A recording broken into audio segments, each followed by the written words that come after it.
Every AI company says it wants to change the world. But before they can do that, most of them run into the same problem: Nvidia.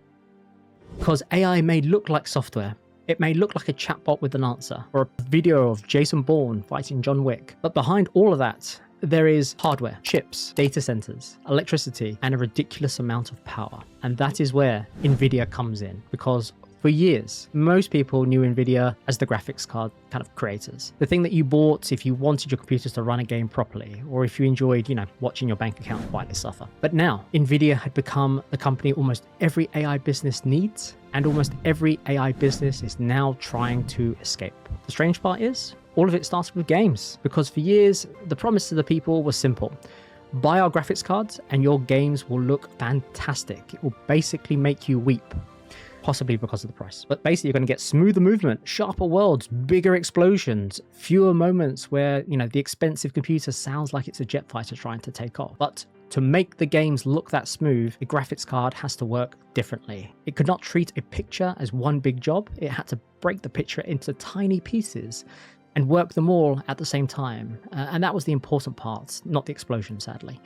Because once Nvidia actually built the chips that could do all of that, people started asking a better question. If these chips are good at games, what else can they do? For a while, one answer was cryptocurrency mining. So crypto mining basically meant using graphics cards to solve math problems for digital money, which if you were trying to buy a graphics card at the time, was not ideal, to say the least. It really wasn't. Gamers wanted them for games. Miners wanted them for digital money. Same chip. Very, very different crowd. And the prices went a tiny bit crazy. But crypto mining was only the preview. The bigger moment came with artificial intelligence. AI needed the same kind of power, but on a far larger scale. Millions of tiny decisions, done incredibly fast. And sometimes you get an answer from AI that is so confident and so clearly wrong that you actually begin to question your own reality. So the thing Nvidia built for games turned out to be useful for something much, much bigger. And this is where Nvidia did something clever. They did not just make chips, they made a way for people to build on those chips. And once people were building on Nvidia, it was harder and harder to leave it. And this is where the real story begins, because that way of building was called CUDA, which sounds like a minor Star Wars character, but it's not. CUDA was Nvidia's way of helping people use its chips, and they did this by making it easier to build things faster. So researchers, for example, could run bigger experiments. Companies could create products that simply were just not possible before. So people started using CUDA. Universities taught it. Developers learned it. Companies built around it. And this meant people were no longer just buying Nvidia chips. Large parts of their work depended on the Nvidia chips. So let's put it another way. Imagine for a moment you buy a toaster.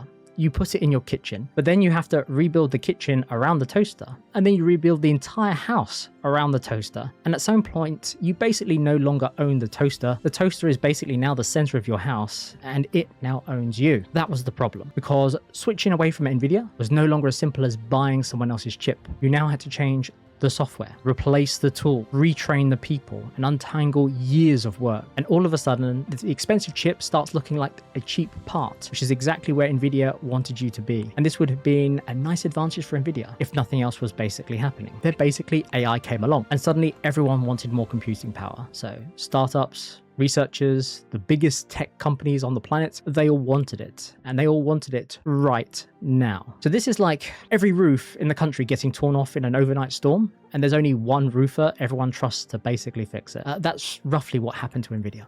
Because companies were not asking for one chip, they wanted thousands, sometimes tens of thousands. And every time their AI plans got bigger, so did their shopping lists. And that changed things, because Nvidia was not just another company selling parts anymore. It was standing between AI companies and the one thing they needed most. And when people all need the same thing, queues form, prices rise. People start making phone calls they would rather not particularly make. And in the middle of this brand new gold rush, everyone was focused on finding the gold. Nvidia, on the other hand, was selling the shovels, and business was good. Now, normally, when a company is successful, people notice. Investors get excited. The company makes a lot of money. Everyone carries on with their day. But Nvidia's success was different. More and more AI was in the world, and it was basically being developed. And at some point, people started asking the question, the very uncomfortable question, what happens if one company starts to become a little bit too important? So when looking at Nvidia, imagine building a skyscraper and then discovering the whole thing is resting on a single support beam. The building still works, everything's fine, no one's panicking, but suddenly that column becomes very interesting, because if something happens to it, everyone has a problem. And that is the situation Nvidia found itself in. AI startups basically depended on it. Technology giants were building around it, cloud companies were running on it, and governments were actually just starting to care now. This was no longer about selling computer chips. The chips have become part of the foundation. And once something becomes part of a foundation, people start asking what happens if that foundation starts to move. And from a business perspective, this was fantastic. So fantastic, in fact, that everyone started asking the same question. Do we have a backup plan? Because here's the strange part. Some companies asking that question were not small companies at all. They were some of the biggest companies on the planet. The kind of companies that normally do not enjoy depending on anyone, anywhere, especially for not something this important. So imagine, for example, spending billions building a future, hiring thousands of people, building enormous data centers, launching new AI products, and then realizing a huge part of your plan does actually depend on someone else's schedule. And so the escape attempt begins.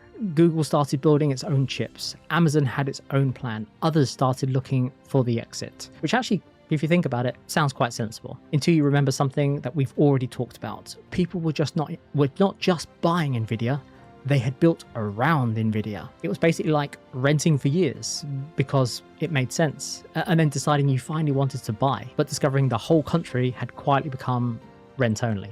You can leave technically, but it's going to be a very interesting afternoon for you. And this was the point. The AI industry had spent years building around Nvidia, and now everyone wanted a backup plan. But building that backup plan is much, much harder when the original system already works so well and is light years ahead. And this is where things get slightly unfair, because once everyone had started looking for this backup plan, there was only one very obvious question. Why couldn't the richest companies on the planet just catch up? They had the money, they had the engineers, and definitely the motivation. But Nvidia had the most important thing of all. They had time. They had been working on this for years, while most people thought they were still just a gaming company, basically. Think of it this way. Two people running a race. One of them starts at the starting line, but then they look over and realize the other person left the starting blocks 10 minutes ago.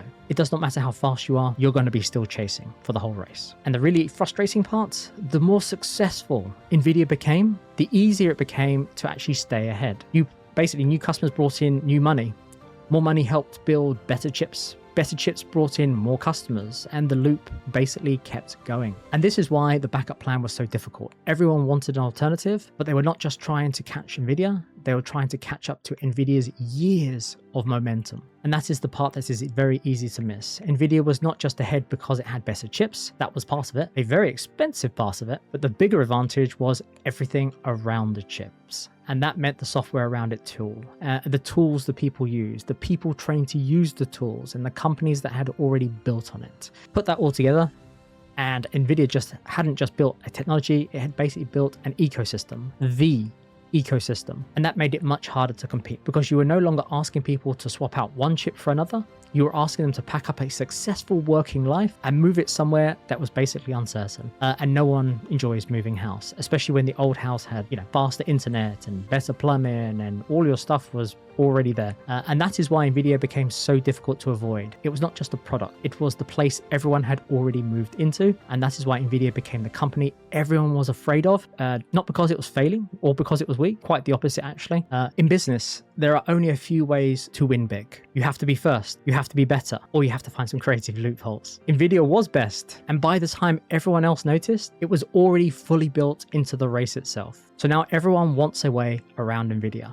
Or maybe more honestly, everyone wants to make sure their company becomes the next Nvidia. Because the most powerful company in AI might not be the one making the thing you actually use. It might be the company sitting underneath it, quietly making it all possible.